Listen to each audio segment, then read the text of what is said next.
Hola cafeteros, soy Beatriz Mesa, catadora y amante del buen café recién molido. Seguro que te has preguntado alguna vez cómo puede ser que haya un abanico tan amplio de precios de café.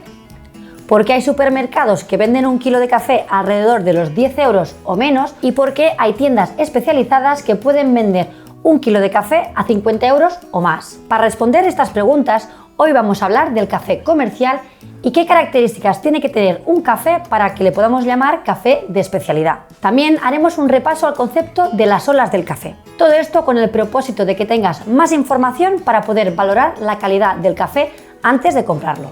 Así que, si para ti es un placer el ritual de tomarte un café y quieres aprender cómo escoger los granos de café, no te pierdas el vídeo de hoy.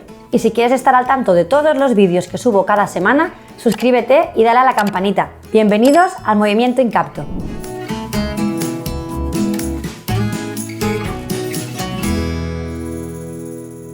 Como te comentaba antes, seguro que te ha pasado alguna vez que has llegado al lineal del supermercado y has visto muchos tipos de café. Seguro que con el packaging muy vistosos, pero en realidad con poca información real de los granos de café que hay dentro. Como mucho te dicen si es café natural o mezcla. O si tienes suerte, en algunos te pondrá el país donde se ha cultivado. Por ejemplo, si es café de Brasil, de Colombia o de Etiopía. Pues para hacer una analogía con el mundo del vino, hace 30 años en cualquier restaurante, como mucho tenías el vino de la casa. Y ahora mismo es raro ir a un restaurante y que no tenga su propia carta de vinos. Y que te pueda decir si el vino es de España, de Italia o de Francia. Si es de denominación de origen La Rioja, Ribera o Tarragona. Con qué tipo de uva se ha producido. Por ejemplo, si es Macabeo, Sauvignon, Moscato. Si se trata de un vino joven o un vino envejecido en barrica de roble. ¿Verdad que ahora mismo si fuéramos a un restaurante y pidiéramos un vino y nos dijeran que es un vino tinto de máxima calidad o de España, nos quedaríamos un poco extrañados? Incluso puede que pensáramos que nos están engañando. Así es como me quedo yo en el lineal del supermercado si solo me dicen que es café de calidad suprema, natural o café de Brasil. ¿Será que Brasil no es grande? En el café pasa exactamente lo mismo que con el vino. Empezamos por lo más básico. Decir vino blanco o vino tinto para mí sería como decir si es arábica o es robusta. Decir café de Brasil sería como decir vino de España. Y decir natural o mezcla sería como decir vino sin aditivos o con gaseosa. Verás que te hemos ido poniendo links por aquí arriba para que puedas ir a otros vídeos si quieres ampliar la información de los conceptos básicos que estamos comentando. Y si ya estás en un nivel más avanzado del mundo del café, seguramente habrás escuchado el concepto de la tercera ola del café. Pues para entender la tercera ola, os voy a ir explicando brevemente la evolución de cada una de las olas. Después de leer mucho, asistir a muchas formaciones y relacionarme con muchas personas del sector, este es el análisis de cómo yo veo las tres olas del café. Y si alguien tiene una opinión diferente, siempre es bienvenida para comentarla. Pues las raíces de la primera ola del café data alrededor de 1800 y fue cuando empezó a crecer el consumo de café de forma exponencial. En esta primera etapa, el café se veía como una commodity. Y lo importante solo era el volumen, hacer que el café llegara a las masas sin importar la calidad. Alrededor de 1900 se inventó el café instantáneo, porque era práctico, cómodo y el atributo principal durante esta etapa no era su sabor, sino el chute de cafeína. La segunda etapa llega cuando empieza a cambiar la tendencia del consumo y lo más importante ya no es el chute de cafeína, sino disfrutar de una taza de café. Esta segunda fase está muy marcada por la aparición de grandes cadenas de cafeterías como por ejemplo Starbucks. En mi opinión, lo que caracteriza esta etapa era la innovación con nuevas recetas a base de café. En esta fase el café está más bueno que en la primera ola, se utilizan variedades de más calidad, pero el grado de tueste sigue siendo bastante alto porque luego se combina con leche, siropes o salsas. Y el tueste es más oscuro para predominar el sabor del café amargo en las bebidas. Digamos que en esta segunda ola el marketing es el eje principal y está por encima de la importancia del café. El término tercera ola de café se empezó a utilizar en el año 2002 y se caracteriza por el interés real de los amantes del café por el café en sí mismo. También se comenta que este movimiento nació como reacción al café de baja calidad. En esta ola ni el marketing ni la parte social de tomarte un café es lo importante. Es decir, el café se encuentra en el centro. En esta ola se prioriza saber la trazabilidad real del grano, de qué país es, en qué región, en qué fincas se ha cultivado, de qué variedad botánica, cuál ha sido el proceso de beneficiado utilizado. En resumen, lo importante es el café y tener la máxima información posible antes de comprarlo. Como consecuencia de esta ola, también se empieza a dignificar el trabajo de los pequeños caficultores. Estos encuentran un aliciente en mejorar sus cultivos para conseguir tazas de sabor excepcional.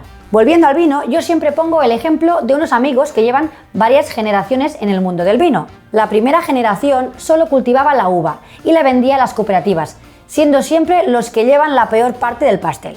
Y esta última generación ha empezado a hacer vino con su propia uva. Seleccionan la mejor uva para hacer el vino crianza, la uva de buena calidad para hacer el vino joven y el resto de uva la siguen vendiendo a la cooperativa. De esta manera han conseguido diferenciar su producto y tener una parte del pastel más digna. Por eso no nos parece extraño que una misma bodega te pueda ofrecer vinos de precios muy diferentes. En el café pasa exactamente lo mismo. Antes los caficultores vendían toda su cosecha junta y ganaban lo mismo por todo su café. Gracias al café de especialidad, los caficultores comprometidos con la calidad ahora pueden seleccionar sus mejores granos y venderlos como granos de especialidad. Los siguientes como granos de calidad superior, pero no de especialidad. Y el resto lo pueden vender como calidades básicas. Así que incluso en una misma finca se pueden encontrar varios microlotes de calidades muy distintas. ¿Y cómo sabemos qué calidad tiene el café que estamos comprando? Pues en la etiqueta, en el dorso o en la ficha de producto nos deben dar la información de el país de cultivo, la finca y la región, la altura de cultivo, la variedad botánica. No es necesario, pero también te pueden informar de las notas de cata y de su puntuación. Y si nos informan de que es café de especialidad, de manera técnica significa que no puede tener ni un solo grano defectuoso de primera categoría que pueda afectar al sabor de la taza.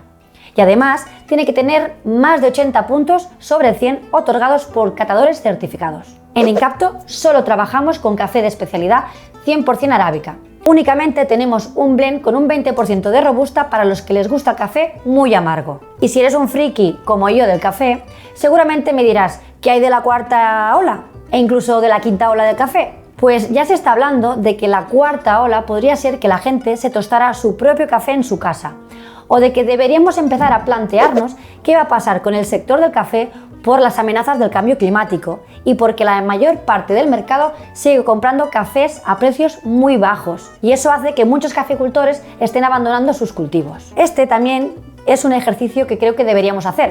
Cuando vemos un café en el supermercado alrededor de los 10 euros o menos, podemos hacer una lista de los intermediarios que hay y ver en cuánto estamos valorando el esfuerzo de las personas del campo, que durante un año entero cuidan los cafetales y recolectan los frutos. En el caso del café que encontramos en el lineal del supermercado, ¿sabes cuántos intermediarios hay? Pues nada menos que el supermercado, la empresa distribuidora, el tostador, el importador, el trader, el exportador, la cooperativa y con un poquito de suerte ya el caficultor. ¿Y crees que todos se llevan la misma parte o habrá alguno que se lleve un poquito menos? Ahora que tienes información suficiente para valorar y antes de comparar un café con otro, te recomendamos saber la máxima información de cada uno y si quieres redondear la comparación, compra los dos tipos de café. ¿Tienen el mismo aroma o el mismo sabor para tener el mismo precio? Piensa que ahora mismo conviven todas las olas, por eso en la misma calle te puedes encontrar un establecimiento donde preguntes qué café tienen y con un poquito de suerte sabrán decirte si es natural